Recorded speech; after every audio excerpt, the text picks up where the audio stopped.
Jen, and thanks for joining me for this new series called Take It Easy Tuesday. I don't know if I'm going to make it just a summer series or ongoing or what. But basically it's going to be just simple, easy cards that you can do with supplies you have on hand. No fancy supplies, no fancy techniques, just simple, easy, quick projects, probably mainly cards, but I might throw some other things in there also. So for this first video, I'm doing two cards. One is going to be a black panel and a white base, and the other is a black base and a white panel. And I'm doing that because I'm using Crayola. So a few different types of Crayola markers. I have the glitter markers, which looks like a 6-pack, and then I have gel Crayola markers and then metallic Crayola markers. The glitter doesn't really show up on the black paper, but the gel and the metallic show up really nicely on the black paper, and so I would prefer to use those with that. For these two cards, I'm not using the gel markers at all. I will be using both the glitter and the metallics though. So I've done a swatch on white and black, and this is white. So I've used blue, purple, and another blue. You can really tell the glitter, the metallic not so much, and the gel, it just looks like a marker, so you can't really tell the effect. On the black, you can tell better. The Crayola, it just turned into silver, but you can tell the colors on black for the metallic and the gel markers. And then the other two that I'm going to use are a black jelly roll, you should have in your stash, and also a Uniball Signo white gel pen. And I love this pen. If you're going to purchase them, I would recommend going to Amazon because you can get 3 for $7 or something like that. It's really inexpensive compared to some of the other stores. And to me, it's kind of like a paint marker, so it goes on most things really, really well. So I would totally recommend you having that in your stash. So I just wanted to take a piece of black paper and show you the gel markers, since I don't use those in either of the projects today. These are awesome markers for kids drawings. I think they would be great to use for kids drawings and then frame it and maybe send it as a gift. But they kind of remind me of magic markers, because when you first put it down, it just is like a wet line. You can't tell the color, and then it kind of just appears there. So these are great for kids, and they'd be great for lettering. The white one would be especially nice for like the chalkboard effect on just a piece of white paper that you could either draw or write a phrase and frame it and use it for a piece of art or decoration in your house. So I just wanted to show those so that you could see how they work. And we'll go ahead and get started on the first card.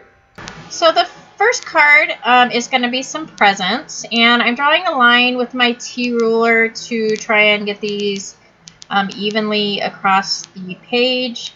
If you're good at that sort of thing, you probably don't need it, but I am not. I would probably have it kind of uneven one way or the other. But all I'm doing is taking the metallic markers and just squiggling kind of in a square shape. And then I go back over those with the glitter markers, a kind of a corresponding color, except for the last one. I accidentally used the same color for two presents. So the first one I went over with a purple glitter, and then the last one I went over with a silver glitter pen. And then I'm taking my black jelly roll pen and drawing the ribbon on the presents. And I probably didn't let it dry enough before I started drawing the ribbons on the presents, so it was a little bit more difficult. But then again, on this last one, I couldn't even get the topper on the present to draw out for some reason. After that, I take my white gel pen and I just make little dots all over the presents. And then the sentiment I'm going to use is just Happy Birthday. It's from Avery L. And I think this stamp set is called Skating By. But first I'm going to take a Ranger ink pad in the Seaside, and I'm just going to take the edge of it and kind of ground the presents so they're just not floating there. So I just kind of go like a graduated line, I guess, where it's longer at the top than it is at the bottom. And I get my Hampton Arts tool out, because I end up stamping this twice to make sure that it was dark enough. And a lot of times I don't like pressing down really hard on stamps.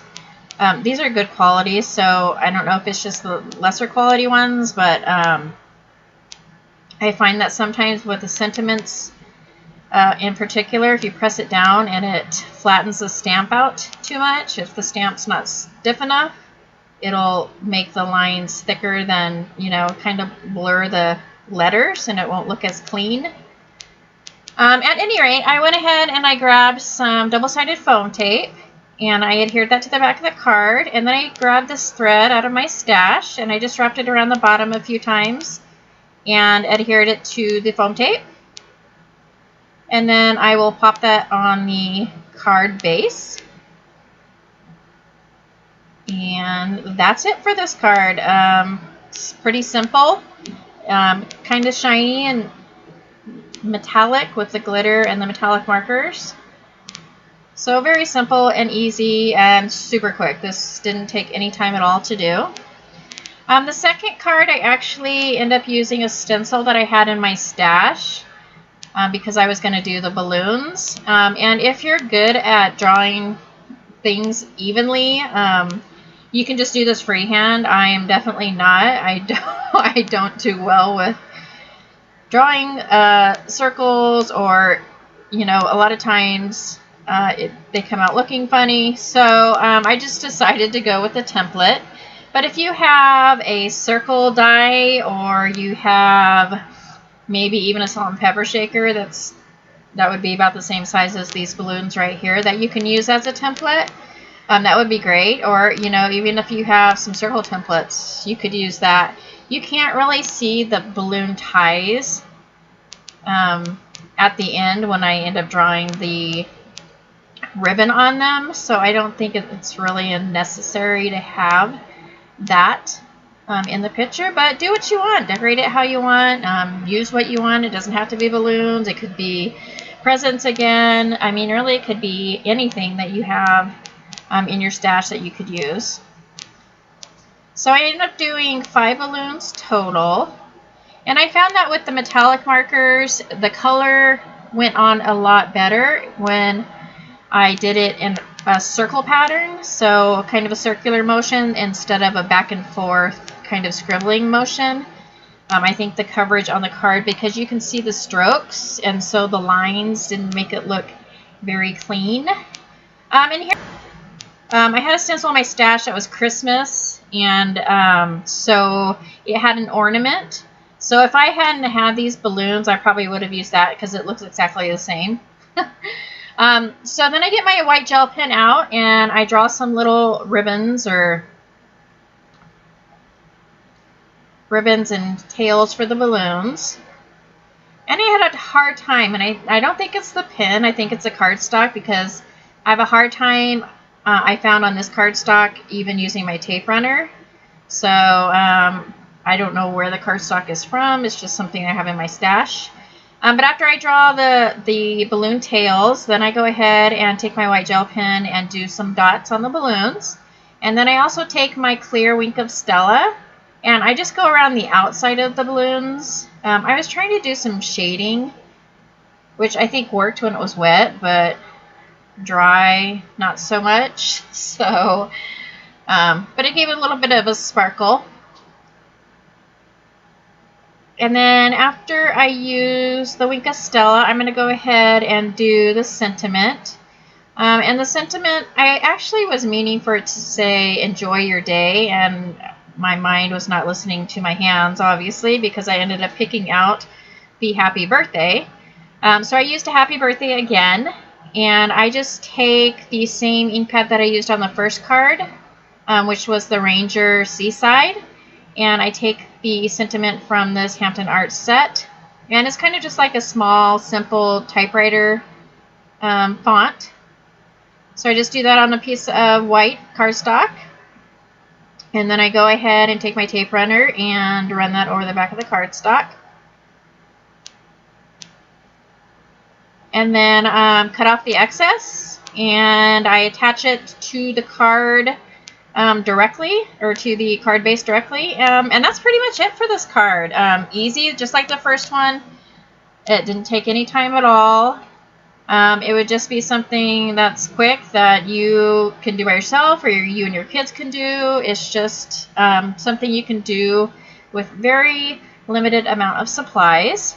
I hope you liked these cards, and I hope you join me next Tuesday for another set of cards or crafts. Thanks so much for watching. Please like and subscribe, and I'll catch you next time. Bye!